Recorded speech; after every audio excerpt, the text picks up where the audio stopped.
After a 4-pitch walk, step in the box with the idea that if this guy throws a fastball down the middle, I'm going to hammer this thing.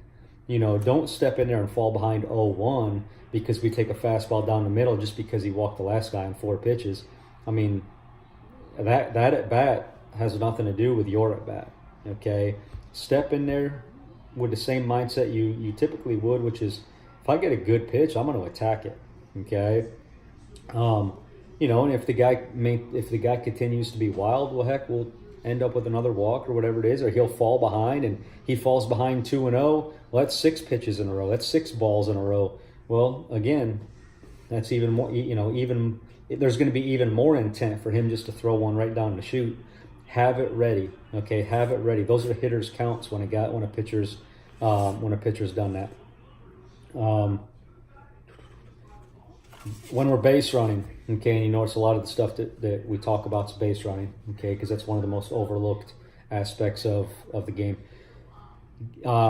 Get used to sliding into bases, okay? We should not go into bases standing up, okay? We should not go into bases standing up. Too many guys at the amateur level are afraid to slide, okay? Now, you watch a big league game and there's no play, and you'll sometimes see guys sliding into home, okay, with no play at all. They're not going to assume anything. They don't want to be getting deked by the catcher or deked by the infielder. So get used to sliding. We went into second base twice standing up, and almost ended up out because of it, okay? And also, it's hard to maintain the bag. If we go in standing up, we're having to slow down before we get there, otherwise we're going to run right past it, okay? So get used to sliding into every bag. Now, obviously not if we're taking extra bases, all right? But if that's the bag of your destination, make sure you're sliding. 3 and 2, 2 outs, okay? We had that situation 2 or 3 times in a row in one inning. Two consecutive 3 and 2 pitches, 1 fouled off, and then the next one ended up being, I believe, a walk.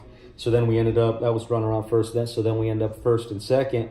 We go 3-2 to the next guy, 2 outs, and once again, same thing. Nobody was on the move. Nobody was running. All right, 3 and 2, 2 outs. We got to be on the move. We're going.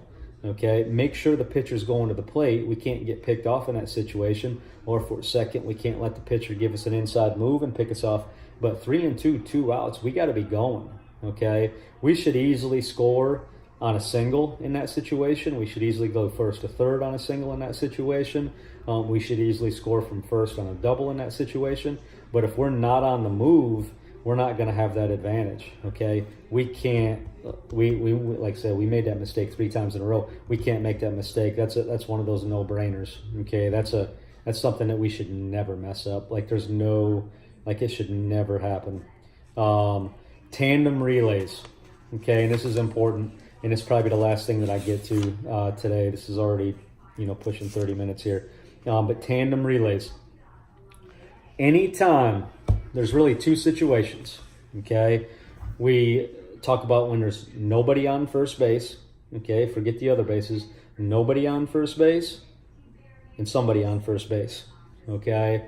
When there is nobody on first base, okay, there could be second and third, nobody on, but nobody on first base. Anytime the outfielders have to turn their back, okay, we're assuming that's a sure double if that ball drops. All right. The second baseman and the shortstop go out together in tandem, and they're going to be about 15 feet apart. Okay. You go out, some people call it a double cut. It's a tandem.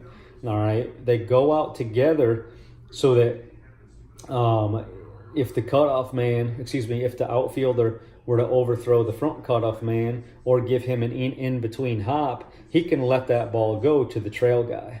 Okay. The first baseman, all right, you're going to, and we'll have to work on this on the field. Basically, you're going to come to the inside, make sure the batter runner touches first base, And then once he passes you, you are trailing him to second base in case he rounds second base too far, and we can throw in behind for the out. Only difference in that, okay, is if there's a man on first base, well, now there's a potential play at the plate. So now instead of the first baseman, instead of you trailing, you're now the cut man to home, just like you would, on a single to center field with a man on second.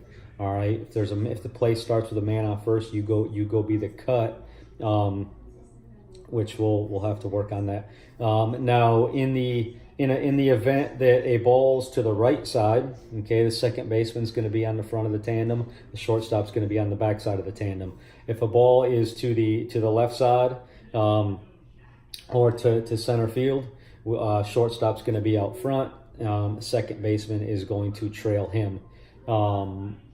We'll work on that some, but where we kind of made that mistake the other day, that one kid, I think it was in the last game of the day, actually smoked the ball to deep right field, and we covered second base with our shortstop, and our second baseman went out as the cut, and we almost overthrew the cutoff man. Had we overthrown the cutoff man without a tandem there, now all of a sudden that guy's taking an extra base as we try to retrieve that ball. So tandem relays are something we'll work on. I did have a lot more. There were a lot more notes that I did take, but I was trying to keep this as short as possible and still ended up at 30 minutes.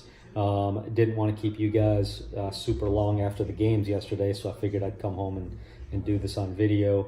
Hopefully the gaming headset, helped you guys, stay intrigued enough to listen the whole time. But overall, fantastic job. I'm proud of the way you guys played the game. That was some good baseball yesterday.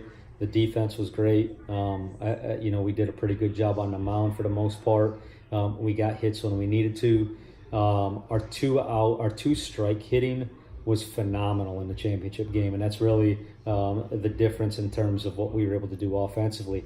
I think in the first inning, I know we had at least at least 3 2-strike hits in the first inning, and it might have been 4 positive 2-strike outcomes. I know one time we had 2 strikes and managed to get a sac fly. So the ability to continue to compete with 2 strikes was fantastic yesterday, and a huge difference in that last game, along with awesome pitching, awesome pitching from Waymer, and then defensively, you guys were fantastic. So, all right, guys, great job. I hope I can do this more, but I'll do it when I can. But way to go, guys.